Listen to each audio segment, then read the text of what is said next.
morning class. So now in this accounting class we are going to discuss few accounting terms. We have already discussed a lot of accounting terms, and these are the basic accounting terms also because we've just started exploring about commerce and of course accountancy. We have seen the definition of accountancy, of how accounts is collecting, summarizing, organizing and then scrutinizing all these records, and also the difference between bookkeeping, accountancy, accounting. So in all these formats we also come across a lot of new words which will be used very normally and casually when we proceed in commerce and when we start actually doing the accounting. And from that these few terms, which is capital receipts, revenue receipts, capital expenditure, revenue expenditure. So the word capital and the word revenue, which will be something which you now and then you will read, but you need to understand the core difference between what is a capital receipt and what is a revenue receipt. Now when we come to capital receipt, now the very word capital is something which indicates the capital of the business, the amount or things having a concrete value into the business. The word capital of course says about the money which is invested by the person, by the business owner into the business is the capital. The core element, the first thing, the first investment every businessman or the proprietor makes to start the business is the capital. And any such thing which comes into the business is capital, and if it is coming, which is a receipt, the business is receiving the same, then that is a capital receipt as well. So anything which includes, say for example, purchase of an asset, say for example plant and machinery. If the plant and machinery is being bought, we are receiving it, then it will come under capital receipts. Okay. If there is any incoming of the assets into the business, that is a capital receipt for the business, and we are going to record this in the balance sheet asset side. Okay, so that is a capital receipt. Now when we come to revenue receipt, revenue receipt is something, say for example, if the businessman has purchased goods, okay, if the businessman has purchased goods, so that particular thing is of a revenue nature, and we are going to say that it is a revenue receipt for the business. So this is the basic difference between the capital receipt, which will affect the assets of the business, something which is fixed in the business. Okay, the nature of course fixed assets, you know, it renders for the business in long run. But if you compare it to goods, they are not with the businessman for a longer time, they are not with the business for a longer time. They will be in a circulatory mode, it will be purchased, it will be sold, and so on. This circle goes for a year. So such type of buying, which whenever there is receipt, whenever there is purchase of goods, that will come under revenue receipts, and anything which is of capital nature, which is of fixed nature, that I must say, will be coming in capital receipts. So this is the basic difference between a capital receipts and a revenue receipt. Now the same thing which goes capital expenditure. Now what will be a capital expenditure? Now why are we so much focusing on capital and segregating the capital and segregating the revenue? Because the treatment for the same will be shown in different accounts. Any revenue receipt, any profit for that matter will be shown in profit and loss credit side. Any positive, any commission received, say for example in revenue receipt, if there is any commission, okay, the businessman is receiving, so it will go under revenue receipt, it will not go under capital receipt.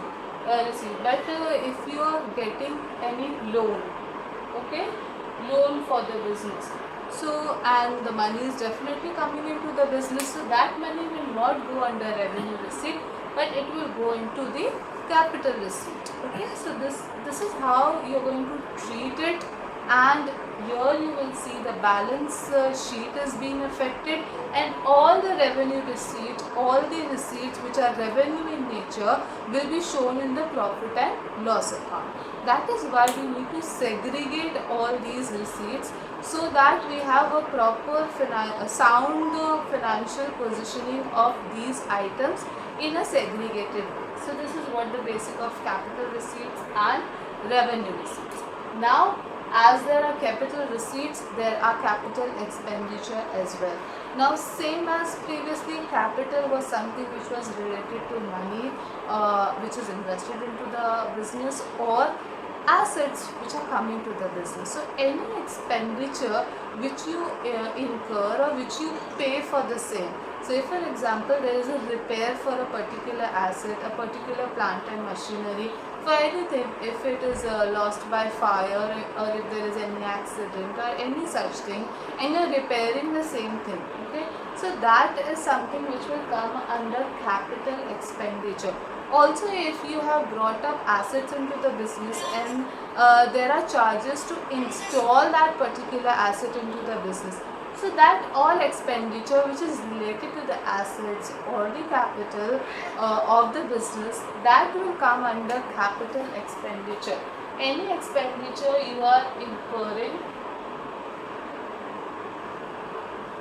to repair, okay, repair assets. This is just an example, okay. So anything which is related to assets or all the capital of the business, then it will definitely come under capital expenditure. But the expenditure which are of revenue nature, say for example rent, you are paying rent, or you say for example electricity charges.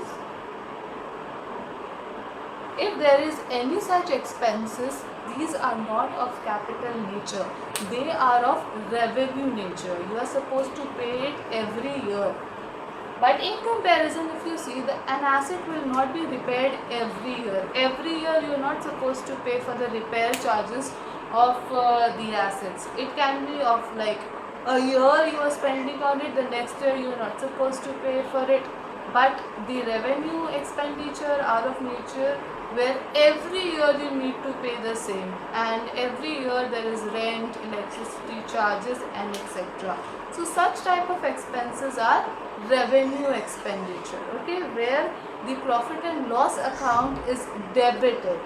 And when you have expenses which are on assets, you are going to show this effect in the balance sheet asset side. You are going to add it, or you are going to less it from the balance of the assets for the same. So this is the prime explanation of capital receipts, revenue receipts, capital expenditure and revenue expenditure. Now there is one more type of expenditure, that is deferred revenue expenditure. Now this is a very tricky one, where actually the nature of the expenditure is revenue in nature, but the effect which you will see will be of long run, as same as assets. Say for example, a company, a businessman, a proprietor has paid charges of 5 lakhs for the advertisement. Okay, he is paying 5 lakhs for the advertisement purpose. So this type of expense is a deferred revenue expenditure. Now why I am saying this, because in a financial statement you can't immediately deduct 5 lakhs and each and every year you are going to show that 5 lakhs reducing from the financial statement. Rather you term it as a deferred revenue expenditure, where you will deduct an amount. Say for example 1 lakh will be debited in 2016, okay, and one effect, the amount that is 1 lakh will be shown in the profit and loss account, and in the asset side also you will be showing the expenditure which is done on advertisement.